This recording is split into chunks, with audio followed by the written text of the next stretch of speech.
I'm going to make this short and to the point. My best friend lives in LA and has a lot going on in his life right now.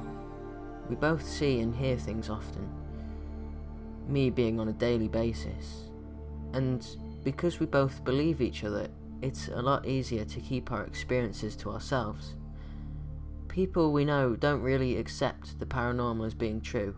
Anyhow, my friend called me a couple of weeks ago and told me something that has really been bothering me since.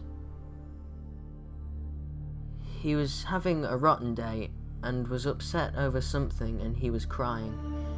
He said, "I don't want to say this, but I've been seeing this man in my house, and it seems that only I can see him when I'm upset or angry." I asked him how long he had been experiencing this, and he said for quite some time. He could describe this figure as a man in his mid-40s maybe, about 6 foot tall, with jeans and a grey shirt.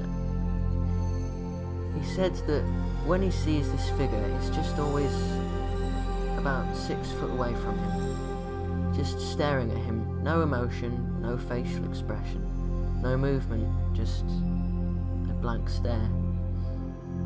He says it's only in his house.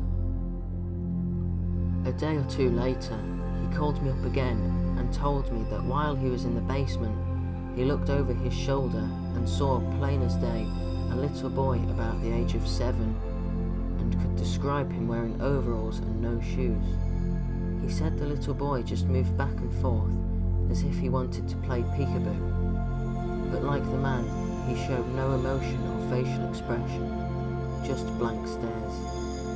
What bothers me the most is that before my friend told me about these particular experiences, I had a dream of a little boy falling from rickety steps and landing on the concrete floor, with blood pouring from his head. At first, I perceived it was my own child and was frightened. Then, after he told me of his experiences, I realised that behind his house there is a garage.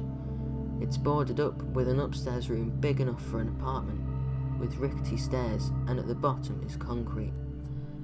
He questioned his landlord, but the landlord had no answers, and to this day he still doesn't know what happened.